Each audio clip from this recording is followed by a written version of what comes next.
Hello साथियों, कैसे हैं। सुयान एकेडमी में फिर से आप लोगों का हार्दिक स्वागत है।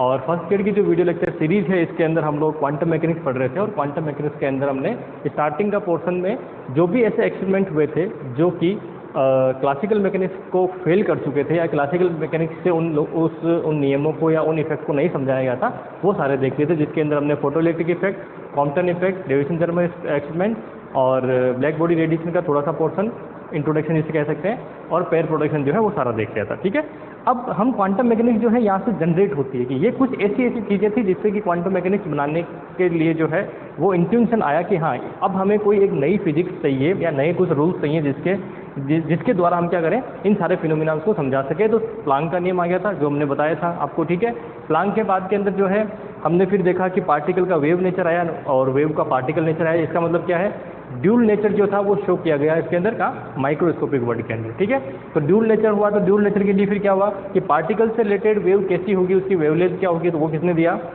डी ब्रोगली ने। यहाँ तक का हमने देखा था। तो लास्ट हम जो चल रहे थे टॉपिक वो हमारा चल रहा था डी ब्रोगली, है ना, डी ब्रोगली हाइपोथेसिस। ठीक है, तो डी ब्रोगली हाइपोथेसिस हमारी चल रही थी, डी ब्रोगली अभिधारणा। और ये डी ब्रोगली अभिधारणा क्या थी कि कोई भी पार्टिकल है तो उस पार्टिकल से एसोसिएट क्या होगी, एक वेव होगी, और उस वेव की वेवलेंथ जो होती है वो कितनी होती है, h/p के इक्विवेलेंट होती है। ये हमने लास्ट टाइम फाइंड आउट किया था। और अगर इसी को हम काइनेटिक एनर्जी में चेंज करना चाहें तो ये हो जाता है h/√2m। ठीक है, और अगर वो चार्ज पार्टिकल है तो लैम्डा जो है वो जाएगा h/2m³। ठीक है, ये हमारे पास जो है लास्ट फाइनल इक्वेशन बनी थी। और मैंने आपको कहा था इलेक्ट्रॉन, प्रोटॉन और अल्फा पार्टिकल के लिए आपको ये फाइंड आउट करनी है। तो अगर मैं इलेक्ट्रॉन की बात करता हूँ तो इलेक्ट्रॉन के लिए क्या होता है, m जो है मैंने आपको दिया था, आपने हालांकि फाइंड आउट कर लिया होगा, फिर भी आप करेक्ट उसको थोड़ा चेंज कर ले, है ना, चेंज मतलब कि चेक कर ले, सॉरी चेंज किया, तो चेक कर लें कि आपकी इक्वेशन सही बन रही है कि नहीं बन रही है। तो इलेक्ट्रॉन के लिए क्या होता है 9.1 × 10⁻³ किलोग्राम। ठीक है, चार्ज कितना होता है, Q जो होता है इसके लिए 1.6 × 10⁻19। ठीक है, M आ गया, ये आ गया। V में आपको देखना है H कितना होता है, H की वैल्यू फिक्स है हमारे पास 6.63 × 10⁻34। ठीक है, ये सारी चीज़ें आप यहाँ रख दीजिए। और लेमदा अगर फाइंड आउट करेंगे इलेक्ट्रॉन के लिए तो लेमदा इलेक्ट्रॉन आपके पास जब इस वैल्यू को रख के और फाइंड आउट करेंगे तो ये आएगा 12.27/√V।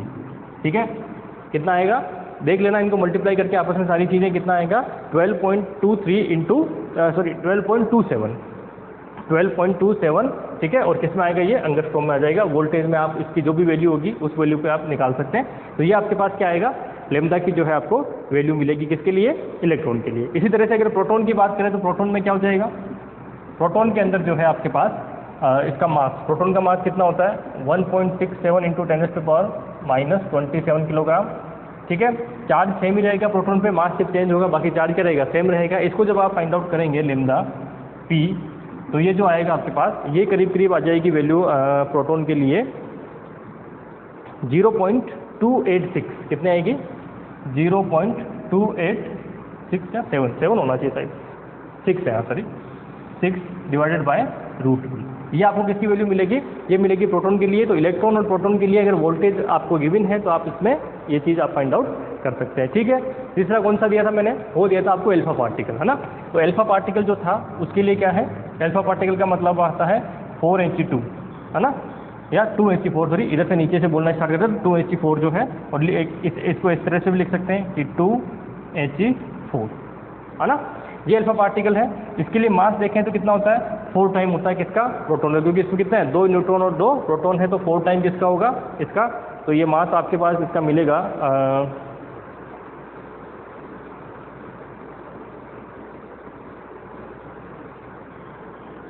4 टाइम हो गया।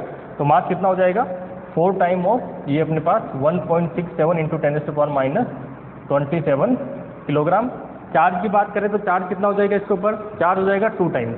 कितना होगा चार्ज, क्योंकि इसमें 2 प्रोटॉन है, न्यूट्रॉन पे कोई चार्ज होता ही नहीं, इलेक्ट्रॉन इसके अंदर होता नहीं। देखो इसमें क्या है, ये जो है हीलियम का जो नाभिक है यानी कि जो न्यूक्लियस है उसे हम अल्फा पार्टिकल बोलते हैं, एटम को नहीं बोलते हैं। एक चीज दिमाग में रखना है, किसको, एटम को नहीं बोल रहे हैं। अल्फा पार्टिकल का मतलब है इसका जो न्यूक्लियस है उसको बोल रहे हैं। न्यूक्लियस का मतलब उस दोनों इलेक्ट्रॉन को हमने निकाल दिया, जो बचा हुआ है वो क्या है हमारे पास, अल्फा पार्टिकल है। ठीक है, तो इसके अंदर क्या होंगे, सिर्फ और सिर्फ आपके पास होंगे 2 प्रोटॉन। तो प्रोटॉन पे चार्ज हो जाएगा, तो Q जो होगा वो कितना होगा 2 × 1.6 7 इंटू नहीं सॉरी 6 है ना, 6 7 नहीं है, खाली 6 होगा चार्ज में, और 10⁻⁻19 कूलम। ये जब दोनों वैल्यू आप इसमें रख देते हैं इस वाले इक्वेशन के अंदर, ठीक है। जैसे इस वाले इक्वेशन में ये वैल्यू रखेंगे, वैल्यू रखते आपके पास क्या मिल जाएगा, अल्फा पार्टिकल के लिए जो है ये लेमदा मिल जाएगा, और ये लेमदा कितना हो जाएगा, ये आपके लिए लेमदा होगा 0.101, ठीक है। कितना होगा 0.101 अपॉन रूट वी अंडरस्टोन, ठीक है। तो ये सारी की सारी जो चीज़ें हैं आपके पास इस तरह से वैल्यू आपको मिल जाएगी, ठीक है। याद रह जाती है तो आप सिर्फ इलेक्ट्रॉन के लिए जरूर याद रख लें, बाकी प्रोटॉन के लिए सब आप अपने आप फाइंड आउट कर सकते हैं, कोई बहुत बड़ी इसमें बात नहीं है, ठीक है। न्यूमेरिकल क्वेश्चन जो है नॉर्मली इस तरह का नहीं, क्योंकि इसमें क्या है कि बहुत सारी आपको कैलकुलेशन करनी पड़ती है। आपको कंसेप्ट पूछा जाता है, तो कंसेप्ट के लिए क्या होता है कि दो जो आपके पास पार्टिकल्स होंगे उन पार्टिकल्स का रेशियो पूछ लिया जाता है, ताकि क्या होगा, रेशियो के अंदर ये देख लेंगे कि हाँ आपको फॉर्मूला पता है कि नहीं है, आपको कंसेप्ट पता है कि नहीं है, क्यों कितना होगा, बाकी सब तो कैलकुलेशन है भाई। एक बार आपको किसी भी हर पार्टिकल के लिए चार्ज और मास अगर पता है तो आप आराम से सारी चीज़ें फाइंड आउट कर सकते हैं, ठीक है। तो नॉर्मली क्या होता है, आपको किसी भी वोल्टेज के लिए आपको क्या पूछेंगे, दो का रेशियो पूछेंगे। तो एक क्वेश्चन में रेशियो वाला वैसा लेके फिर चलता हूँ ना, चलिए। अच्छा, इसमें एक चीज़ और है कि मान लीजिए चार्ज पार्टिकल नहीं है, ठीक है, क्या है, चार्ज पार्टिकल नहीं है, लेकिन न्यूट्रॉन है या फिर गैस का परमाणु है ना, जो एटम है जिसका गैस का, उस केस के अंदर आते हैं तो क्या होता है, ठीक है। तो उस केस के अंदर क्या है कि जो हमारा लेमदा होता है वो क्या होता है, ये आप लिख लीजिए अनावेशित कणों के लिए, अनावेशित कण है ना, न्यूट्रल चार्ज जो होते हैं ना, न्यूट्रल चार्ज या न्यूट्रल पार्टिकल जिसको कह सकते हैं, न्यूट्रल पार्टिकल, न्यूट्रल पार्टिकल, और दूसरा कह सकते हैं एटम ऑफ गैसेस, ठीक है। अगर गैस के एटम्स वगैरह होते हैं उसके लिए क्या इक्वेशन बनती है उसकी हम बात करते हैं, ठीक है। तो लेमदा क्या होता है, लेमदा हमारे पास अभी जस्ट हमने पढ़ा था कि लेमदा है H/2m K, ठीक है, काइनेटिक। अब जब न्यूट्रल पार्टिकल है और गैस का मान लीजिए एटम है, तो उसके लिए हम काइनेटिक एनर्जी कैसे लिखते हैं, तो काइनेटिक एनर्जी जो हम लिखते हैं उसके लिए, ठीक है, वो काइनेटिक एनर्जी क्या होती है, वो होती है KT। कितनी होती है, KT। तो ये K कौन सा होगा, इस बार स्मॉल वाला K है, ठीक है, दिमाग में रखना है कौन सा है, स्मॉल K, और T ये क्या है, बोल्ट्जमैन कांस्टेंट,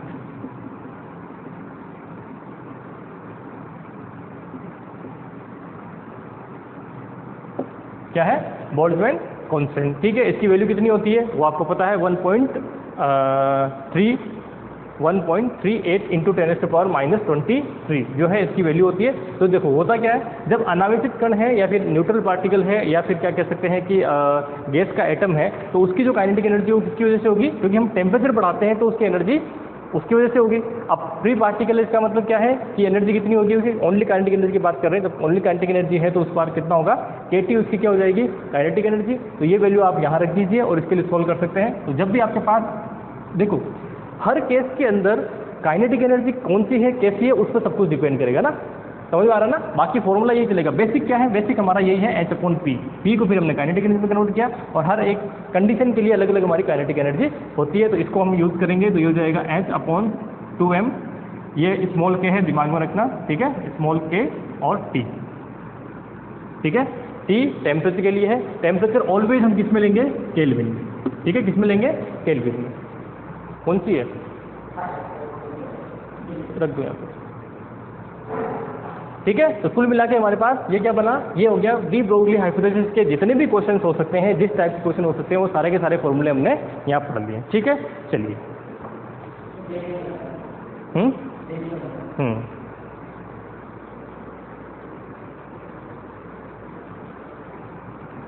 ठीक है। अच्छा, एक चीज़ और है, क्योंकि देखो यहाँ पे डिग्री ऑफ फ्रीडम की हम बात भी करेंगे ना। एक चीज़ और है कि खाली एनर्जी नहीं है, अगर मान लीजिए डिग्री ऑफ फ्रीडम मान लीजिए ये 1 डायमेंशन के लिए, 1 डायमेंशन के लिए कितनी हो जाएगी, KT।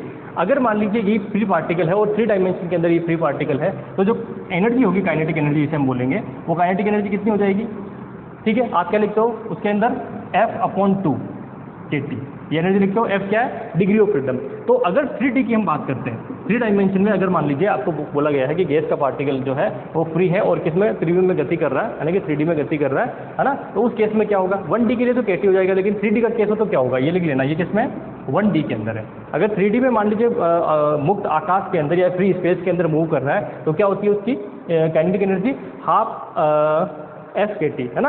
एफ कितना होगा, क्योंकि फ्री पार्टिकल है तो एफ कितना हो जाएगा उसके लिए 3। तो किस में जा सकता है, एक्स डायरेक्शन में जा सकता है, वाई में जा सकता है और जेड में जा सकता है, सिर्फ ट्रांसलेशन जो है वो कर सकता है, ठीक है।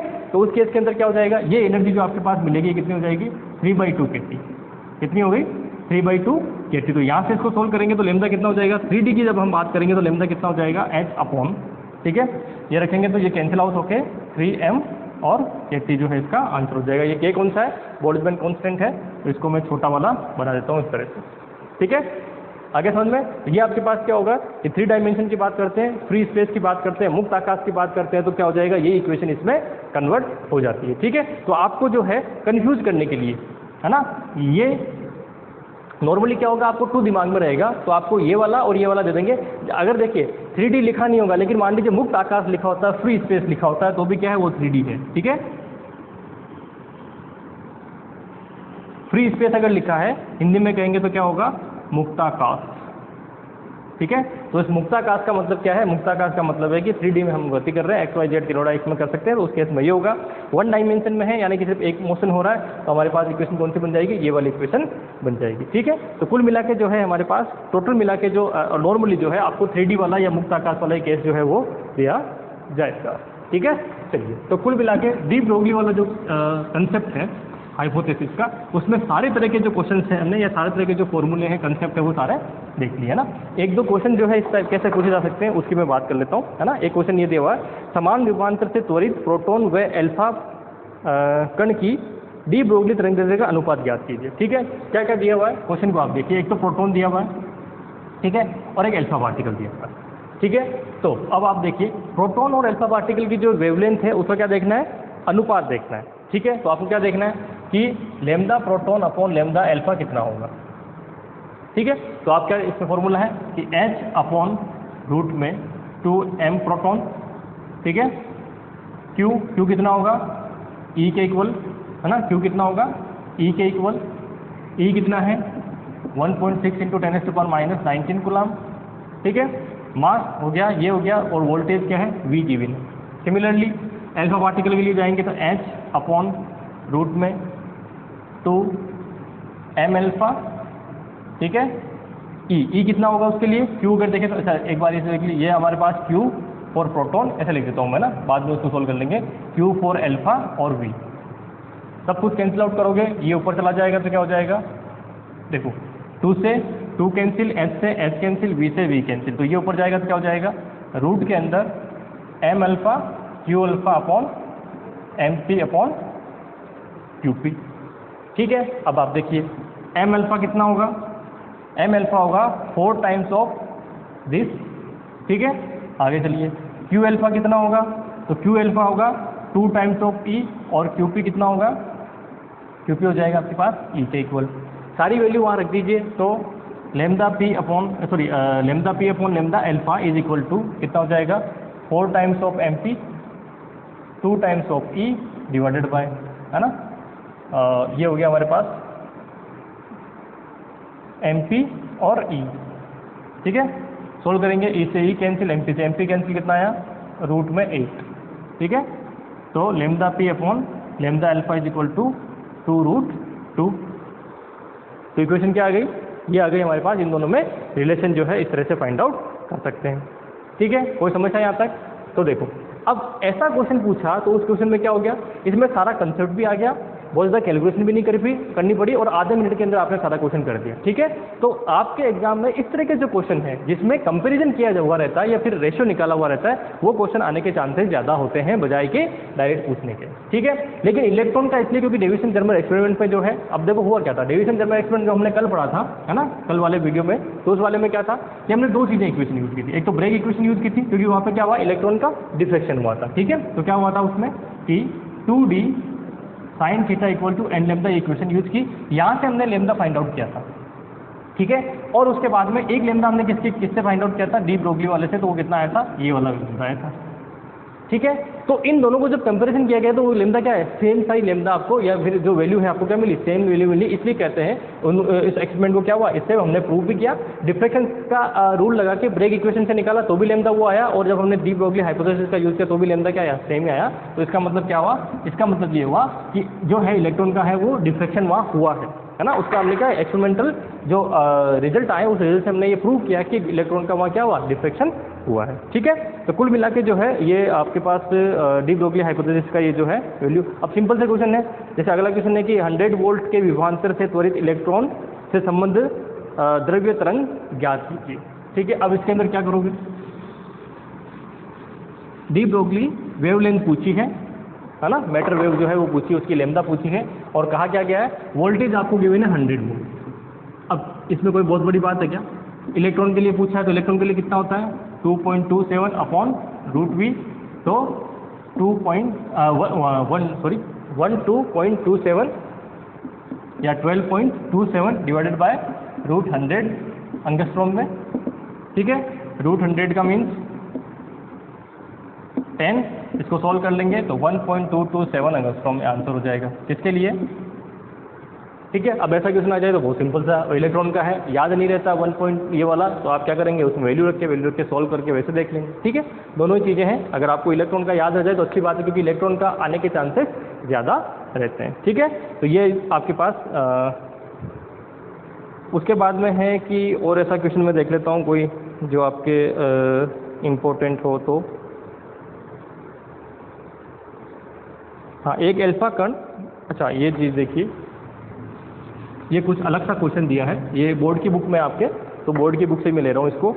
ये क्वेश्चन है कि एक अल्फा कण तथा एक प्रोटॉन समान चुंबकीय क्षेत्र में प्रवेश करते हैं, किसमें करते हैं, मैग्नेटिक फील्ड में। अब ये दिमाग में रखना, क्योंकि आपने मैग्नेटिक फील्ड पढ़ रखा है, इसलिए मैं आपको करवा रहा हूँ। तो एक तो प्रोटॉन है और एक अल्फा कण है, किसमें जा रहे हैं, मैग्नेटिक फील्ड बी में प्रवेश कर रहे हैं, यानी कि एंटर हो रहे हैं। ठीक है, अब और वो मैग्नेटिक फील्ड क्या है, जो है आपके पास यूनिफॉर्म मैग्नेटिक फील्ड, एक समान चुंबकीय क्षेत्र, इसका मतलब है यूनिफॉर्म मैग्नेटिक फील्ड है। ठीक है, जो इनके वेग सदिशों के लंबवत है, इसका मतलब क्या है, बी जो है परपेंडिकुलर है किसके, वी के, तो वी के परपेंडिकुलर वाला केस हमने पढ़ा है, तो कैसे मोशन होगा, सर्कुलर मोशन करने लग जाएगा, पाथ कैसा हो जाएगा, सर्कुलर पाथ हो जाएगा। ठीक है, दोनों परपेंडिकुलर है तो इसलिए, है ना, वो हमने पढ़ रखा है अच्छे से। उसके बाद क्या है कि अल्फा कण तथा प्रोटॉन इस प्रकार गति करते हैं ताकि उनके पथ की वक्रता त्रिज्या समान रहे। ठीक है, इस प्रकार गति करते थे, वक्रता त्रिज्या क्या रहे, समान रहे। ठीक है, चलिए, तब यह वृत्ताकार पथ में गति करते हैं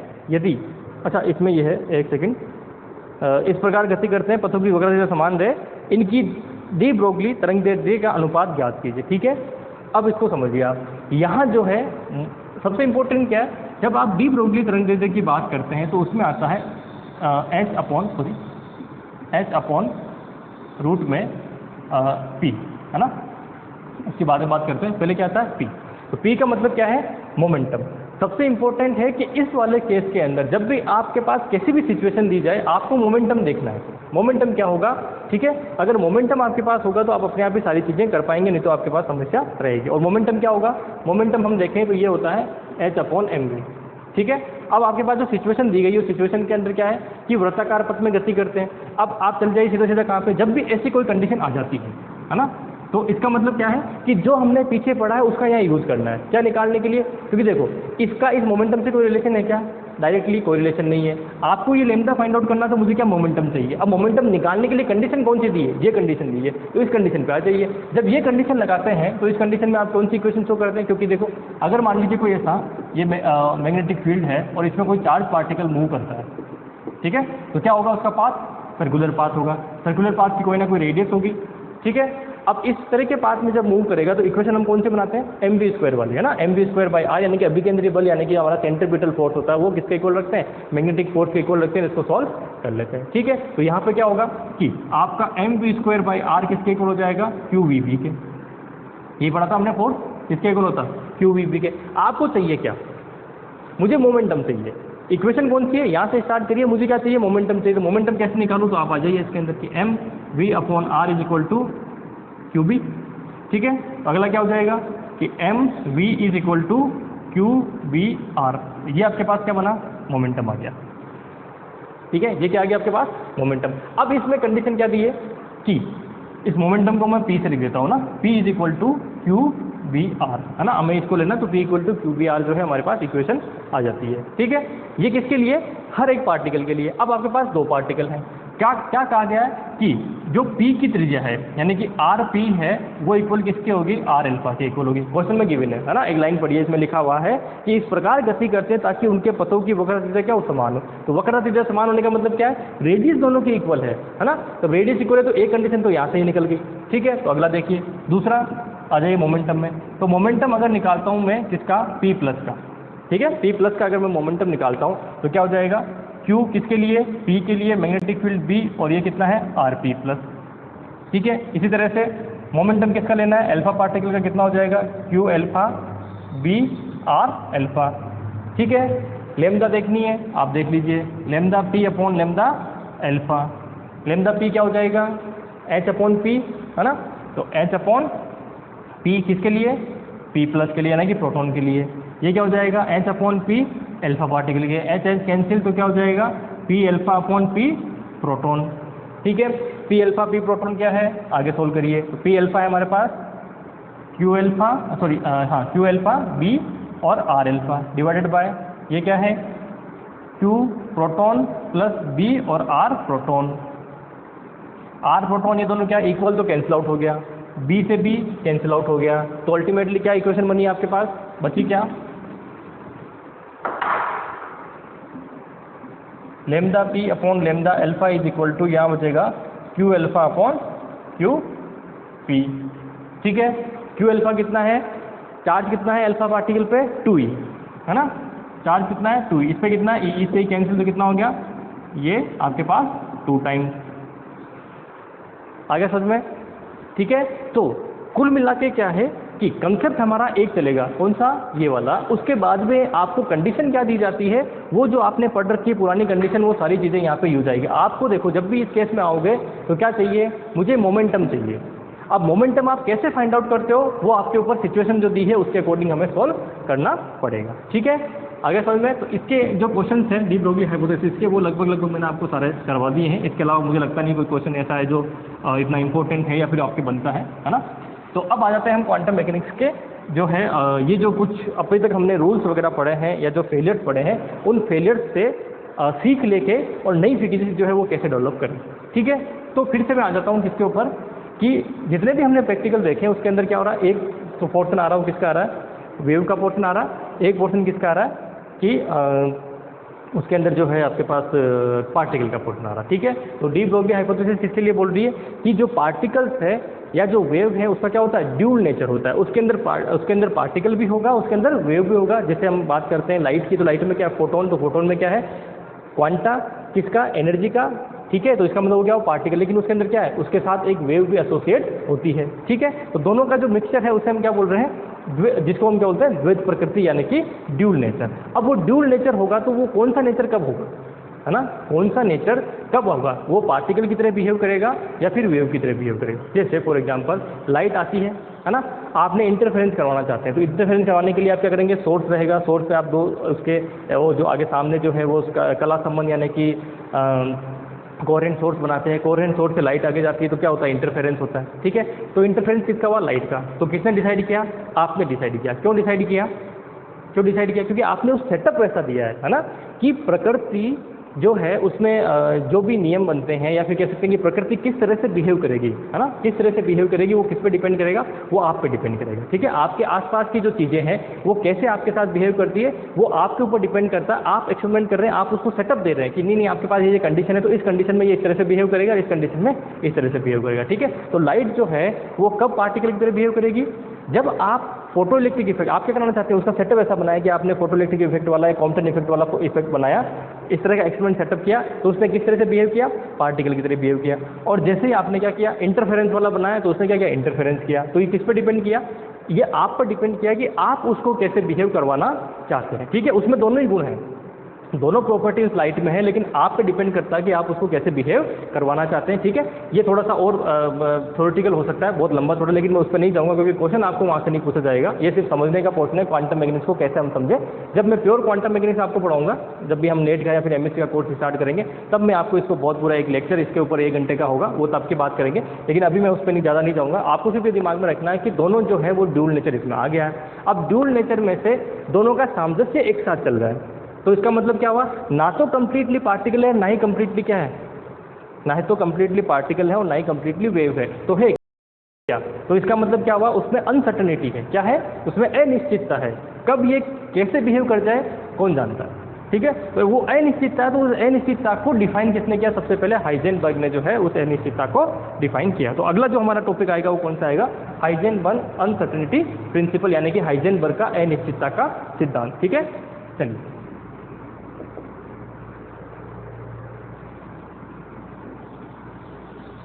हाइजेनबर्ग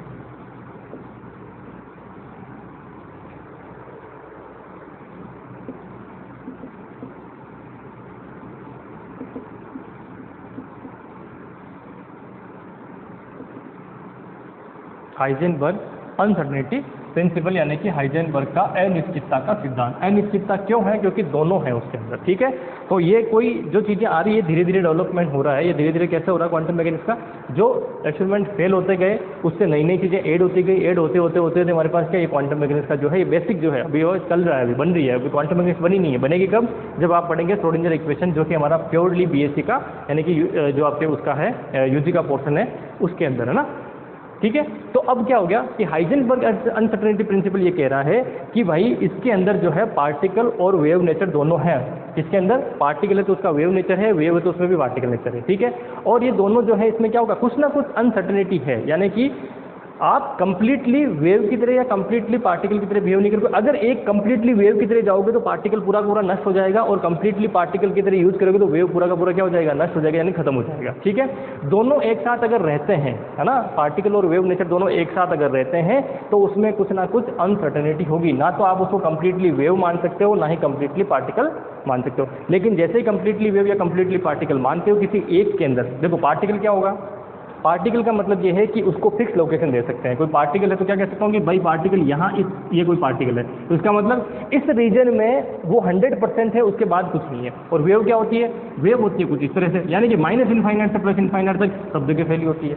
ठीक है, दोनों क्या है, एक दूसरे के अपोजिट है ना। वेव नेचर में क्या हो रहा है, वेव ऐसे चलती है तो माइनस इनफाइनाइट से प्लस इनफाइनाइट तक पूरे स्पेस में हो सकती है, लेकिन पार्टिकल क्या है उस फिक्स जगह में होगा। तो इसका मतलब क्या है, दोनों कंट्राडिक्शन है। अब अगर किसी चीज़ को आप मानते हो तो क्या मानोगे, पूरे स्पेस में फैली हुई मानोगे कि एक पॉइंट पे मानोगे। ठीक है, ये बड़ी समस्या है। तो इसी से जो है हमारा अनसर्टेनिटी प्रिंसिपल जो है वो जनरेट हुआ है। और वो अनसर्टेनिटी प्रिंसिपल ये क्या कहता है कि अगर हम किसी भी पार्टिकल की बात करें, ठीक है, किसी भी क्या करें, कण की, पार्टिकल की बात करें, तो उसकी मान लीजिए अनसर्टेनिटी इन पोजीशन में जो अनसर्टेनिटी है डेल्टा एक्स, और जो उसके मोमेंटम में अनसर्टेनिटी है डेल्टा पी, तो डेल्टा एक्स और डेल्टा पी का जो मल्टीप्लिकेशन होगा वो हमेशा एच कट से ज़्यादा होगा। क्या होगा, एच कट से ज़्यादा और इससे इक्वल होगा। ये अनसर्टेनिटी प्रिंसिपल कहता है ना। एच कट बाई 2 लेते हैं कई जगह, है ना, नॉर्मली इसको एच कट लेते हैं, लेकिन एच कट बाई 2 क्योंकि स्टैंडर्ड आपके 12th से हम चलेंगे, है ना, तो उस बुक में एच कट बाई 2 लिखा है, तो एच कट बाई 2 से चलेंगे। वैसे एच अपॉन 4 पाई ऐसे भी लिखते हैं कई बार उसको। ठीक है, चलिए तो इसके अंदर आ जाते हैं हम लोग कि अनसर्टेनिटी प्रिंसिपल क्या है, दो चीज़ें हैं यहाँ पे। ठीक है, अनसर्टेनिटी इन पोजीशन, इन पोजीशन उसको मैं क्या लिख रहा हूँ, डेल्टा एक्स। ठीक है, और इसी तरह से अनसर्टेनिटी इन मोमेंटम, वो कितना है, डेल्टा पी। तो ये प्रिंसिपल क्या कहता है कि डेल्टा एक्स और डेल्टा पी का जो है मल्टीप्लिकेशन जो होगा वो क्या होगा, वो हमेशा ग्रेटर देन इक्वल होगा एच कट बाई 2 के। किसके होगा, एच कट बाई 2। ये एच कट कितना है, एच अपॉन 2 पाई है और कुछ नहीं, है ना। एच कट कितना है, एच अपॉन जो 2 पाई है उसी को हम एच कट बाई 2 लिखते हैं। ठीक है, तो ये अगर मैक्स इसमें देखें तो इसका मतलब क्या है, इसका मतलब बड़ा सिंपल था। अच्छा, इसकी वैल्यू देख लीजिए, एच कितना होता है, 6.63 इंटू 10⁻⁻34, उसमें 2 ये तो 2 है, ये कितना होगा 3.14, इसको मल्टीप्लाई करके और डिवाइड करेंगे तो ये 1.05 समथिंग कुछ आएगा, देख ले तो मैं, हाँ 1.054 है ना, 1.054 इंटू 10⁻34, इसका क्या हो जाएगा, ये आंसर हो जाएगा। ठीक है, चलिए और ये आता है इसमें जूल सेकंड में, किसमें आता है ये जूल सेकंड में, ठीक है। चलिए, तो आपके पास क्या है, ये इक्वेशन जो है, मेन इक्वेशन कौन सी है, ये वाली जो सबसे इंपॉर्टेंट है, ठीक है। मेन इक्वेशन कौन सी है, ये वाली जो सबसे इंपॉर्टेंट है कि एक जो चीज़ है वो क्या दे रहा है, ये दे रहा है स्थिति यानी कि पोजीशन। अगर आप पोजीशन डिफाइन कर देते हो, आप समझ पा रहे हो मेरी बात को, पोजीशन अगर आप डिफाइन कर देते हो तो इसका मतलब क्या हुआ, उस पार्टिकल की जैसे ही पोजीशन डिफाइन कर दी तो आपने कहा कि ये पार्टिकल 100% यहाँ है, तो इसका मतलब उसका मोमेंटम क्या हो जाएगा कंप्लीटली। अगर आप इसमें कि आपने बता दिया पोजीशन यहाँ है, फिक्स पोजीशन आपने बता दी, तो इसका मतलब डेल्टा एक्स कितना हुआ 0। तो डेल्टा एक्स जैसे 0 होगा तो आप इधर इसको डिवाइड करोगे तो कितना हो जाएगा ये इनफाइनाइट। तो इसका मतलब मोमेंटम में अनसर्टेनिटी कितनी होगी, 100% अनसर्टेनिटी होगी, ठीक है। आप मोमेंटम कभी भी एग्जैक्टली बता ही नहीं पाओगे, ठीक है। और दूसरा, अगर मोमेंटम आप एग्जैक्टली बता दो कि हाँ इसका पार्टिकुलर मोमेंटम ये है, तो इसका मतलब पोजीशन क्या होगी, वो कंप्लीटली अनसर्टेन हो जाएगी, ठीक है। क्यों हो जाएगी, क्योंकि देखो जो पार्टिकल है, माइक्रोस्कोपिक वर्ड की बात कर रहा हूँ, इलेक्ट्रॉन की, इसमें मान लीजिए कोई इलेक्ट्रॉन है वो किसी ऑर्बिट में मोशन कर रहा है ना, तो ऑर्बिट में मोशन कर रहा है तो क्या होगा, ऑर्बिट में जब वो मोशन कर रहा है तो उसकी वैल्यू भी बहुत ज़्यादा है वेलोसिटी की, है ना। जब वो मोशन कर रहा है तो उसके साथ एक वेव एसोसिएट है, ये हमने देखा था, उसकी वेवलेंथ है कुछ ना कुछ। अब आपने ये कह दिया कि पार्टिकल, ये मान लीजिए इस तरह से कि पार्टिकल, अब वेव भी एसोसिएटेड पार्टिकल तो कैसे चलेगा, वो इस तरह से आगे बढ़ेगा, ठीक है।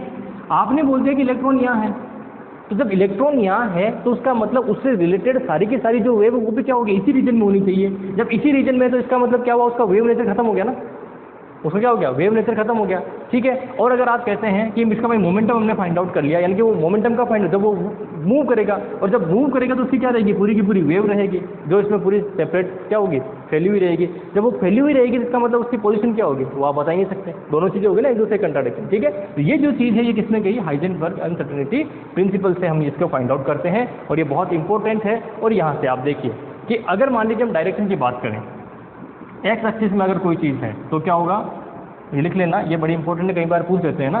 तो ये क्या होगा, delta X delta P X, ये ग्रेटर देन इक्वल होगा इसके। वाई में जाएंगे तो क्या होगा, delta Y dot delta P Y greater than equal to X by 2, और delta Z delta P Z, ठीक है।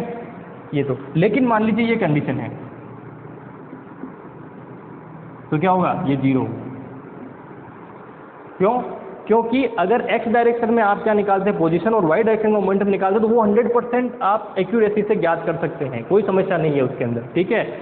लेकिन अगर सेम डायरेक्शन का मोमेंटम और सेम डायरेक्शन की पोजीशन अगर आप निकालना चाहते हैं एक ही, तो वहाँ पे आपको समस्या इसकी 100% आने वाली, ठीक है। तो आपको क्या करेंगे, ऑप्शन में कई बार ये ऑप्शन दिया हुआ रहेगा, और आप इसको क्या करेंगे, जब ऑप्शन इसमें से कौन सा गलत है तो आप इसको सबसे पहले लगाएंगे कि नहीं ये तो गलत है, लेकिन ये सही होता है। दिमाग में ये रखना है कि x डायरेक्शन का मोमेंटम x डायरेक्शन पोजीशन में अनसर्टेनिटी होगी, x और y में नहीं होगी। सिमिलरली क्या होगा, अगर मान लीजिए y और डेल्टा पी जेड है तो वो भी कितना होगा, 0 होगा, ठीक है। तो अगर अलग अलग मोमेंटम, अलग अलग डायरेक्शन का मोमेंटम और अलग अलग डायरेक्शन में पोजीशन है तो उसमें अनसर्टेनिटी नहीं होती है, उसको आप सर्टेनली एकदम एक्यूरेसी के साथ ज्ञात कर सकते हैं। समस्या क्या आती है, जब सेम डायरेक्शन में जाते हैं तब, ठीक है। तो ये दिमाग में आप रखेंगे, ठीक है।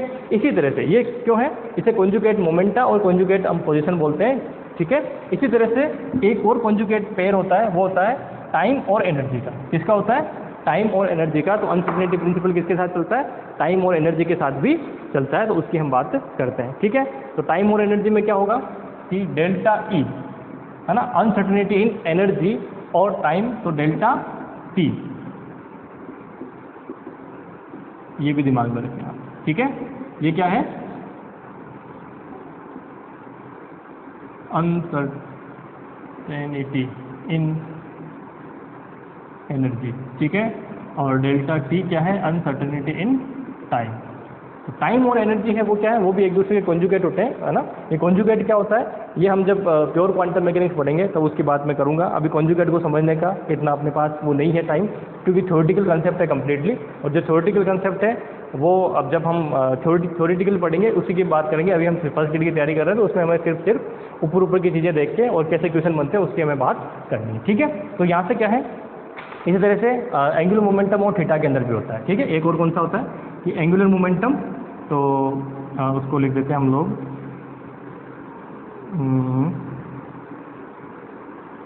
जे से, है ना। एल से भी लिखते हैं, लेकिन हम क्योंकि टोटल की बात करेंगे तो जे से, तो जे और थीटा जो है इसके अंदर भी क्या होती है, अनसर्टेनिटी होती है। ठीक है, ये क्या है, एंगुलर मोमेंटम।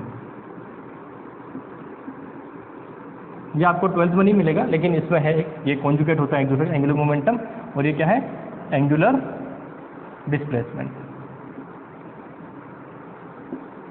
ठीक है, ये किसमें है, एंगुलर डिस्प्लेसमेंट। तो डेल्टा लगा, इसका मतलब अनसर्टेनिटी एंगुलर मोमेंटम, अनसर्टेनिटी इन एंगुलर डिस्प्लेसमेंट। ठीक है, तो एंगुलर मोमेंटम और एंगुलर डिस्प्लेसमेंट, ये था लीनियर मोमेंटम और लीनियर डिस्प्लेसमेंट। वैसे एंगुलर मोमेंटम और एंगुलर डिस्प्लेसमेंट, इसमें भी अनसर्टेनिटी होती है, ये भी एक दूसरे के कॉन्जुगेट होते हैं। ठीक है, जब कॉन्जुगेट होते हैं तो इस तरह से इसको सोल्व हम करते हैं, है ना।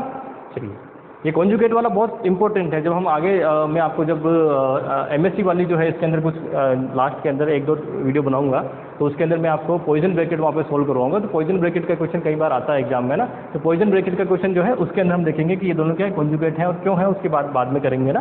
ठीक है, बहुत तो लेंदी हो जाएगा नहीं तो अभी तक हमारे पास अनसर्टेनिटी प्रिंसिपल जो हाइजेनबर्ग ने दिया वो इस वजह से दिया है क्योंकि हमें दोनों चीज़ों को साथ में लेके चलना है, और उसमें से किसी एक चीज़ को अगर आप कर ले तो दूसरी चीज़ अपने आप वेनिश हो जाती है। इसका कहने का मतलब क्या है, इसका कहने का मतलब है कि जैसे ही आपने क्या किया, देखो जब लाइट का जो फोटोन है वो जब लाइट आ रहा है, जब आप कोई एक्सपेरिमेंट नहीं कर रहे हैं तो उसमें ड्यूल नेचर है, दोनों ही नेचर है। क्या है, उसमें पार्टिकल भी है, उसमें वेव भी है। जैसे ही आपने फोटो इलेक्ट्रिक इफेक्ट के लिए सेटअप बनाया तो उसका पार्टिकल का नेचर तो क्या हो गया, वहाँ 100% आ गया, और वो जो वेव का नेचर था वो क्या हो गया, वहाँ से खत्म हो गया। जब आपने उसको व्यतिकरण यानी कि इंटरफेरेंस की तरह यूज़ किया तो क्या होगा, उसको वेव नेचर तो आ गया लेकिन पार्टिकल नेचर पूरा ही क्या हो गया, उसका खत्म हो गया। ठीक है, तो ये जो अनसर्टेनिटी प्रिंसिपल ये चीज़ बताता है। ठीक है, आगे समझ में, दोनों का जो मिक्सचर है वो क्या है, उस मिक्सचर को समझाने के लिए जो नियम आया वो कौन सा आया, हाइजेनबर्ग अनसर्टेनिटी प्रिंसिपल। अभी तक आप सिर्फ इसको रटते हुए आ रहे थे।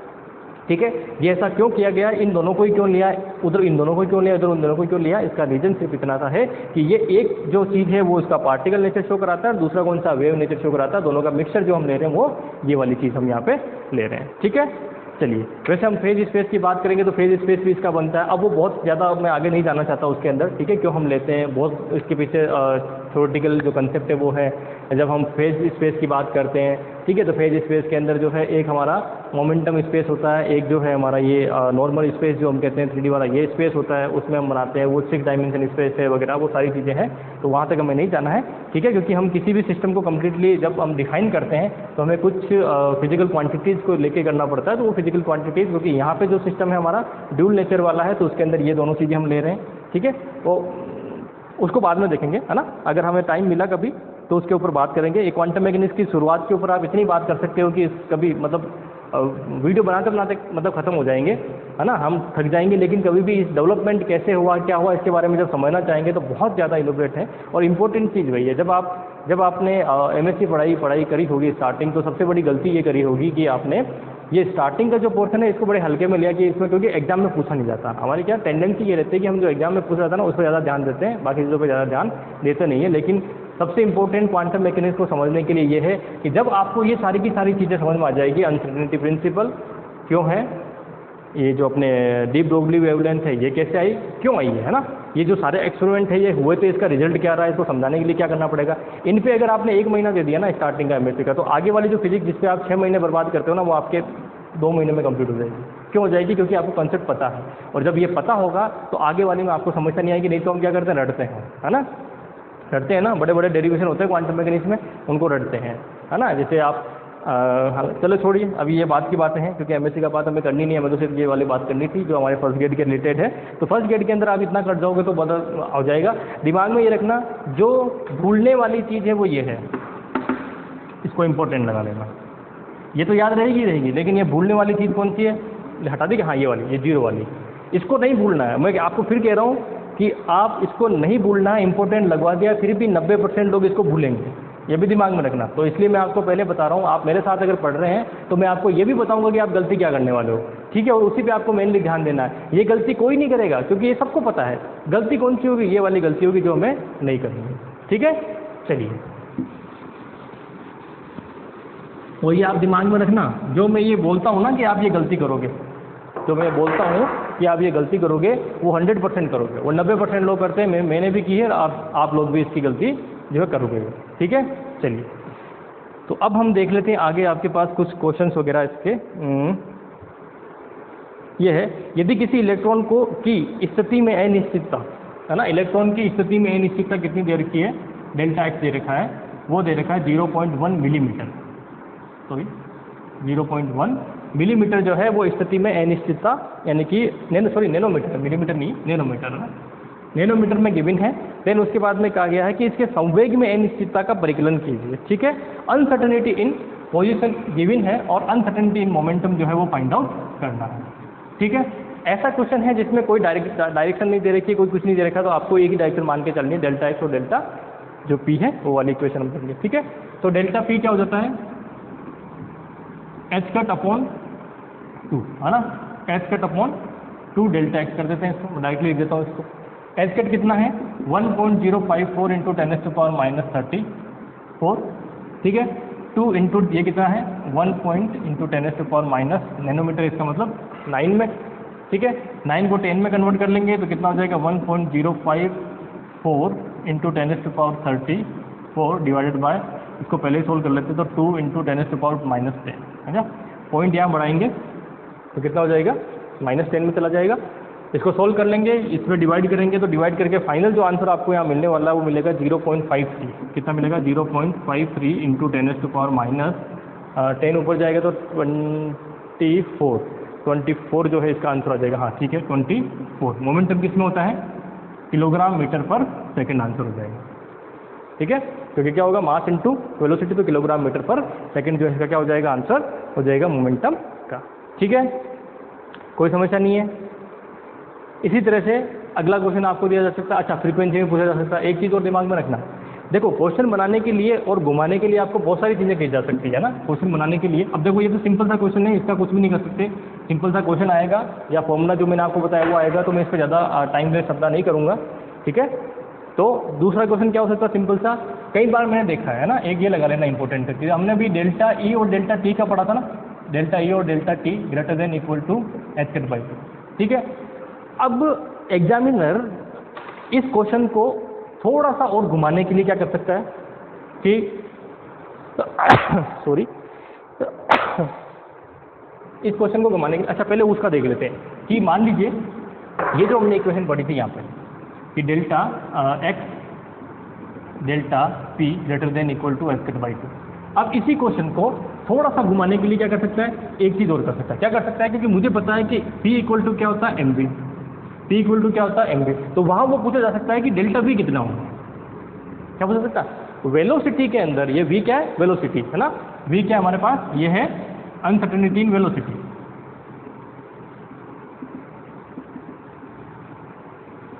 अनसर्टेनिटी इन वेलोसिटी, ठीक है। तो वेलोसिटी वाला केस जो है वो आपके पास लिया जा सकता है, कौन सा लिया जा सकता है, वेलोसिटी वाला। तो इसमें क्या होगा कि वेलोसिटी वाले केस के अंदर m, अच्छा इसको यहाँ रख देते हैं, वैल्यू पुट करते हैं, जैसे यहाँ वैल्यू पुट करोगे तो डेल्टा p क्या होगा, m तो क्या है कॉन्स्टेंट, तो कितना हो गया डेल्टा v, तो यहाँ रखोगे तो क्या हो गया डेल्टा x, ठीक है, और delta v is equal to की जगह greater than equal to H cut by 2m, ये हो सकता है, ठीक है।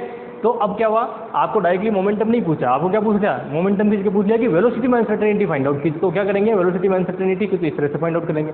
इलेक्ट्रॉन है तो m इलेक्ट्रॉन का रख देंगे, प्रोटॉन है तो प्रोटॉन का रख देंगे, बाकी चीज़ आपको गिवन होगी, ठीक है। सिमिलरली इसी क्वेश्चन में ये जो है delta E delta T greater than equal to H cut by 2, इसमें पूछा जा सकता है। इसमें क्या कर देंगे, इसमें पूछ लेंगे फ्रीक्वेंसी, क्या कर देंगे फ्रीक्वेंसी, ठीक है, क्योंकि ई क्या होता है हमारे पास, ई होता है एच न्यू, ठीक है। तो डेल्टा ई इक्वल टू क्या होगा, एच डेल्टा न्यू, ये पूछा जा सकता है, समझ में आ रही मेरी बात, क्या पूछा सकता है, एच डेल्टा न्यू पूछा जा सकता है। अब इसमें क्या कर देंगे, तो सिंपल सी बात है कि डेल्टा ई की जगह ये रखेंगे तो क्या हो जाएगा H delta nu delta T greater than equal to H cut by 2, ठीक है।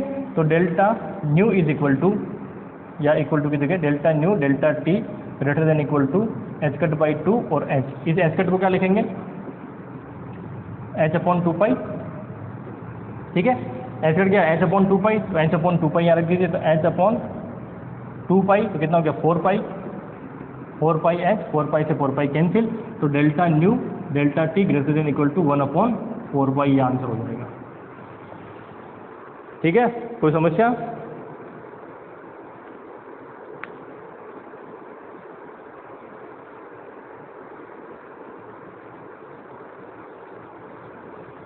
तो कितना आसान कर दिया इसको। और ये अगर एग्जाम में आता, अब देखना आप एग्जामिनर की जो बना सकता है क्वेश्चन, है ना, आपको कन्फ्यूज करने के लिए, और वहाँ पे 99% लोग जो है वहाँ गलत करके आएंगे। क्या करेंगे, आपको ऑप्शन में दिया रहेगा ये,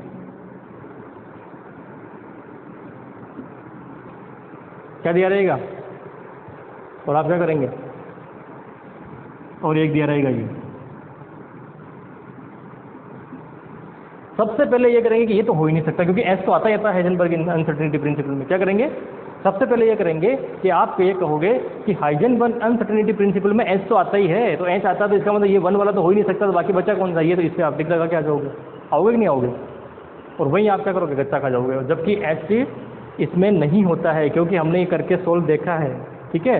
और ये टेंडेंसी, मैं कह रहा हूँ ना, 99% लोगों की टेंडेंसी ये रहेगी कि हाइजेनबर्ग अनसर्टेनिटी प्रिंसिपल आते ही आप एस कट और एस पे तो दिमाग लगाओगे, वो तो होना ही चाहिए, और वो होना ही चाहिए। उसके बाद में जो ये जो गलती करोगे वो 100% गलती आप करोगे। तो फिर से ध्यान रखना, ब्रैकेट बना के इम्पोर्टेंट लगा लो, ये गलती होने के चांसेस 101% है। और मैं बता दिया मैंने आपको, जो मेरे वीडियो लेक्चर पढ़ रहे हैं उनको मैं बता देता हूँ, ये आप गलती करोगे और 99% लोग करोगे, ठीक है।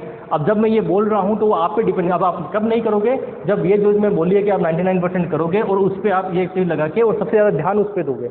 ये सारी चीज़ें मुझे पता है आप आराम से कर दोगे, इसके अंदर आप वेल नोन हो, पढ़ते आ रहे हो इतने सालों से। ये जो चीज़ है ना, ये इंपॉर्टेंट है कि ये नहीं पढ़ते आ रहे हो, ये आप पहली बार पढ़ रहे हो, ठीक है। तो दिमाग में ये रखना, क्योंकि मैं आपको वही बता रहा हूँ कि गलती कहाँ होती है। जब देखो सिलेक्शन लेने के पीछे रीज़न ये होता है, कई बार है ना, हम जो कहते हैं ना, कई बार एग्जाम के अंदर मैंने कई बार देखा कि ये जो ये लगती है कि मेरा क्वेश्चन तो 100 जो मतलब अच्छे खासे जिनको फिजिक्स आती है, और वो जब एग्जाम में बैठते हैं तो उस टाइम ऐसी गलतियाँ हो जाती है, तो फिर क्या करते हैं, जब वो आंसर की आती है आरपीएससी की, ये तो ऑप्शन हो ही नहीं सकता, और हम सब लोग बैठ के ये डिस्कस करते हैं, ये ऑप्शन तो हो ही नहीं सकता, हाइजेनबर्ग अनसर्टेनिटी प्रिंसिपल के अंदर एस कट तो आना ही आना चाहिए।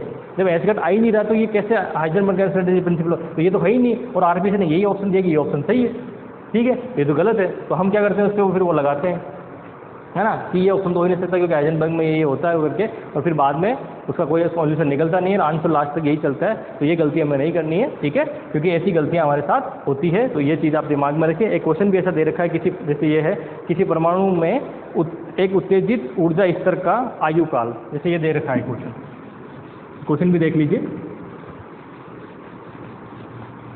क्वेश्चन क्या दे रखा है कि किसी परमाणु में एक उत्तेजित ऊर्जा स्तर, यानी कि उत्तेजित का मतलब है एक्साइटेड स्टेट, है ना, तो वो एटम है, उसके अंदर एक्साइटेड स्टेट है, उस एक्साइटेड स्तर का आयु काल मतलब जो टाइम पीरियड या लाइफ टाइम जैसे कह सकते हैं। लाइफ टाइम कितना दे रखा है, लाइफ टाइम दे रखा है आपके पास 1.0 × 10⁻⁻8 सेकेंड, ठीक है, 1.0 हाँ ठीक है, यही दे रखा है। उत्तेजित अवस्था में संक्रमण में उत्सर्जित फोटोन की आवृत्ति में न्यूनतम अनिश्चितता कितनी होगी, ठीक है। तो ये तो क्या है, डेल्टा टी, ठीक है, जो हमें गिवन है। अब क्या पूछा आवृत्ति में, तो क्या पूछ लिया, डेल्टा न्यू पूछ लिया, ठीक है। तो डेल्टा न्यू क्या होगा, या तो आप क्या करो, इसको दो तरीके से कर सकते हो। पहले तो आप क्या करिए कि डेल्टा ई फाइंड आउट कर लीजिए, ठीक है। डेल्टा ई क्या होगा, S cut upon 2 delta T find out कर लीजिए, ठीक है। वो फाइंड आउट करके और देन उसके बाद में क्या करिए, डेल्टा न्यू फाइंड आउट कर लीजिए, जो कितना होगा, डेल्टा ई अपॉन एच हो जाएगा, ठीक है। या फिर आप डायरेक्टली कर सकते हैं, क्या कर सकते हैं कि delta nu is equal to क्या होगा, अभी हमने क्या पढ़ा था, 4 पाई डेल्टा टी, तो 1/4 पाई इंटू डेल्टा टी कितना है, 1.0 × 10⁻⁻8, ठीक है। डेल्टा न्यू जो है वो इस तरह से आप फाइंड आउट करेंगे। तो डेल्टा न्यू कितना आ जाएगा, ये अगर आप सोल्व करते हैं तो ये आएगा 8 × 10⁻6 ही है ना, एक बार देख लेते हैं, हाँ 10⁻6 हर्ट्ज जो है इसका आंसर आ जाएगा। जब आप इसको सोल्व करते हैं तो आपके पास क्या मिलेगा, ये आपके पास वैल्यू इसकी मिल जाएगी, आप देख भी सकते हैं, ठीक है ना। कैसे देख सकते हैं, इसको ऊपर ले जाएंगे तो 10⁻8, ये 4 × 3.13, इसको सोल्व करके देख लें, ठीक है। तो करीब करीब जो है आपके पास ये आ जाएगा 100 × 10⁻6 डिवाइडेड बाय, इसको 4 से लेंगे तो हो जाएगा 6 और 4 and 1 5.12, ठीक है। 12 पॉइंट इसका डिवाइड करेंगे तो करीब करीब ये 8 बार चल जाएगा, है ना, ठीक है। क्या होगा, करीब करीब 8 टाइम्स इसका हो जाएगा, क्योंकि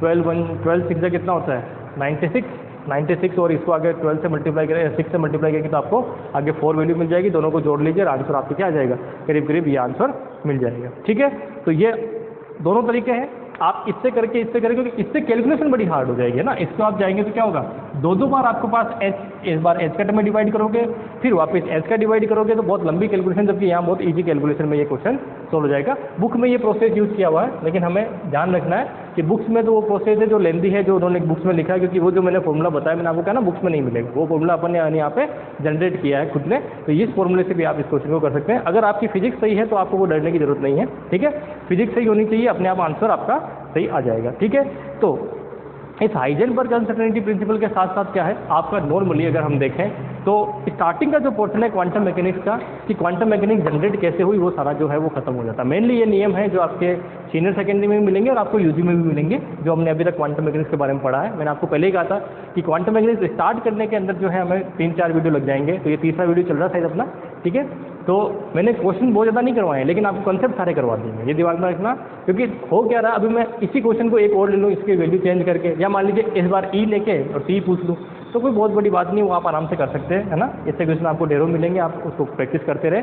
और मेनली जो मैंने आपको ये कहा कि आप यहाँ भूल सकते हैं या इंपॉर्टेंट है, उन चीज़ों पर ज़्यादा ध्यान रखें। ठीक है, तो अब बात आती है आगे कि ये सारी चीज़ें जब हो गई, डेवलप हो गया, सारे नियम भी आ गए, भाई ऐसा होना चाहिए, ऐसी होनी, तो इसको अब एक साथ करना हमें, जितने भी हमने चीज़ें पढ़ी, अब ऐसी एक फिजिक्स डेवलप करनी पड़ेगी जिस फिजिक्स से या जिस नियम से क्या हो सकता है कि ये जो पार्टिकल का ड्यूल नेचर है वगैरह, इन सबको हम डिफाइन कर सकें। ठीक है, तो सबसे पहले जो है, हालांकि 3-4 वैज्ञानिक हुए थे जिन्होंने अलग अलग प्रोसेस लिया था क्वांटम मैकेनिक्स को पढ़ाने के लिए। ठीक है, लेकिन हमारे यूजी में जो स्टार्टिंग का प्रोसेस हम लेते हैं वो रहते हैं श्रोडिंगर वेव इक्वेशन से। कौन से लेते हैं, श्रोडिंगर वेव इक्वेशन। और वो श्रोडिंगर वेव इक्वेशन के अंदर सबसे इंपॉर्टेंट चीज़ क्या आती है, कुछ जो हमारे पास जो फिजिकल क्वांटिटीज़ हैं, वो फिजिकल क्वांटिटीज जो हम क्लासिकल में लिखते हैं, तो वो ऑपरेटर की फॉर्म में लिखी जाती है। किसमें, क्वांटम मैकेनिक्स में। किसकी फॉर्म में, ऑपरेटर की फॉर्म में लिखी जाती है। तो वो जो ऑपरेटर की फॉर्म में लिखते हैं, वहाँ से एक क्वेश्चन आता है कि मोमेंटम को किस तरह से डिफाइन करेंगे, ठीक है, एनर्जी को किस तरह किस ऑपरेटर से डिफाइन करेंगे। तो ऐसे करके आपके पास बहुत सारी चीज़ें हैं जो मैं कल अभी मैं आज, हालांकि अपने पास 5-7 मिनट है, लेकिन मैं थोड़ा डिस्कस ही करूँगा, है ना, क्योंकि मैं वो सबको एक साथ लिखना चाहता हूँ। तो नेक्स्ट वीडियो में जब हम श्रोडिंगर वेव इक्वेशन लिखेंगे, तो जितने भी पार्टिकल, मतलब नेक्स्ट टाइम से जब स्टार्ट करेंगे, तो जो भी हमारी फिजिकल क्वांटिटीज़ है, उन फिजिकल क्वांटिटीज़ को क्वांटम मैकेनिक्स में कैसे लिखेंगे, एक मोमेंटम को क्वांटम मैकेनिक्स में कैसे लिखेंगे ऑपरेटर की फॉर्म में, एनर्जी को कैसे लिखेंगे, टोटल एनर्जी को कैसे लिखेंगे, वो सारी जो चीज़ें हैं वहाँ पे हम कल देखने वाले हैं। ठीक है, और उसके साथ साथ एक वेव इक्वेशन, वो वेव इक्वेशन जो आपके सिस्टम जो है, कोई भी जो सिस्टम है क्वांटम मैकेनिकल सिस्टम, उसको सॉल्व करने के लिए उसकी एनर्जी, सोल्व करने का मतलब क्या, उसकी एनर्जी आइगन वैल्यू और उसका वेव की जो इक्वेशन है, या फिर कह सकते हैं कि हम लोग जो उसकी स्टेट है, किस स्टेट में उस स्टेट की इक्वेशन क्या होगी, समीकरण क्या होगी, उसकी बात हम करने वाले हैं। ठीक है, तो सबसे पहले ये किसने दिया था कि हमने एक वेव इक्वेशन की तरह सोल्व किया, वो श्रोडिंगर ने। एक मैट्रिक्स फॉर्म के अंदर ऑपरेटर मेथड से सोल्व किया, वो हाइजेनबर्ग ने। और एक जो हमारे पास था कि डिराक था, डिराक ने क्या किया, उसने भी एक ऑपरेटर की फॉर्म में या फिर मैट्रिक्स फॉर्म में सोल्व किया। वो कौन से क्या, 3 तरह की मैकेनिक्स हमारे पास क्वांटम मैकेनिक्स होती है। तो डिराक और हाइजेनबर्ग, ये दोनों जो है, इसको मैं आपको नहीं पढ़ाने वाला, ये सिर्फ लास्ट डिग्री है, मास्टर डिग्री का पोर्शन है, वहाँ से कोई क्वेश्चन आना नहीं है। एक क्वेश्चन सिर्फ फॉर्मूले का आ सकता है कि डिराक की जो इक्वेशन है, क्लीन कोऑर्डिनेट इक्वेशन है, वो जो आपके पास रिलेटिविस्टिक क्वांटम मैकेनिक्स के लिए या फिर हाई एनर्जी उसके लिए आती है, तो वो मैं आपको लास्ट में लिखा दूंगा। इंपॉर्टेंट हमारे पास जो यूजी में मैथ्स की हमने पढ़ा, पूरी किताब जो है वो किस पे है, वो है हमारी श्रोडिंगर इक्वेशन पे। ठीक है, श्रोडिंगर वेव इक्वेशन पे। तो श्रोडिंगर वेव इक्वेशन के बारे में हम लोग पढ़ेंगे, कैसे वो जनरेट हुई है, ठीक है, क्या क्या उसके ऑपरेटर है, ऑपरेटर कैसे निकालेंगे। देन उसके बाद में square wave potential, 3 dimension square wave potential, और जो है आपके पास स्क्वायर बॉक्स जो है, उनके 2-3 चीज़ों के बारे में हम ज़्यादा डिटेल में नहीं जाएंगे, उन्हीं के बारे में पढ़ेंगे, क्योंकि क्वेश्चन वहाँ पे न्यूमेरिकल वहीं से बनता है। ठीक है, आगे जाने के बाद में जो है कि आपके सिमेट्रिक पोटेंशियल वेल वगैरह वो सारी चीज़ें आएंगी। ठीक है, उसके बारे में हम लोग ज़्यादा डिस्कस नहीं करेंगे, क्योंकि वो जो है वो नेट के लेवल के क्वेश्चन आते हैं, तो उस पर हम नहीं जाएंगे। हमारे पास 1 डायमेंशन बॉक्स पोटेंशियल बॉक्स और 3 डायमेंशन पोटेंशियल बॉक्स, और एक अगर हम देखें तो पोटेंशियल जो वेल है वो देख सकते हैं, या फिर जो है आपके पास हाँ पोटेंशियल वेल का है, पोटेंशियल वेल जो है, हाँ पोटेंशियल वेल जो है वो देख सकते हैं। इसके अलावा हम ज़्यादा इसके अंदर जो सिस्टम है उसके अंदर नहीं जाने वाले। ठीक है, चलिए, तो आज के लिए इतना ही काफ़ी है। और उसके बाद में जो है हम लोग अब आने वाला जो टॉपिक होगा उसमें हमें करीब 3 या 4 वीडियो के अंदर हम क्वांटम मैकेनिक्स को ख़त्म कर देंगे, यानी कि स्टार्टिंग वाला पोर्शन। देन उसके बाद में कुछ क्वांटम मैकेनिक्स के अंदर चीज़ें बचेंगी। लास्ट की जो आपको डायरेक्टली याद रखनी पड़ेगी, जो मैं आपको बताना चाह रहा था, वो है जो आपके पास हाइड्रोजन एटम प्रॉब्लम। ठीक है, हाइड्रोजन एटम प्रॉब्लम जो है उसका कुछ पोर्शन जो है आपको याद रखना पड़ेगा, और उसके लिए मैं कुछ भी नहीं कर सकता। क्यों नहीं कर सकता?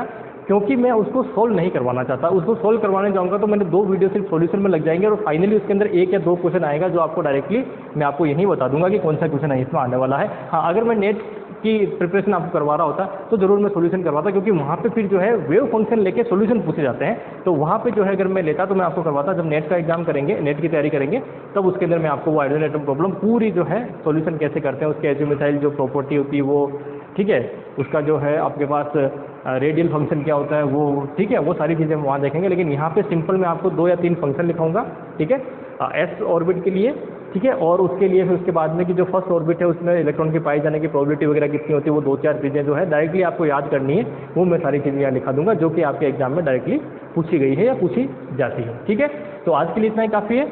कल मिलते हैं फिर नए वीडियो के साथ और नए टॉपिक के साथ। Thank you very much.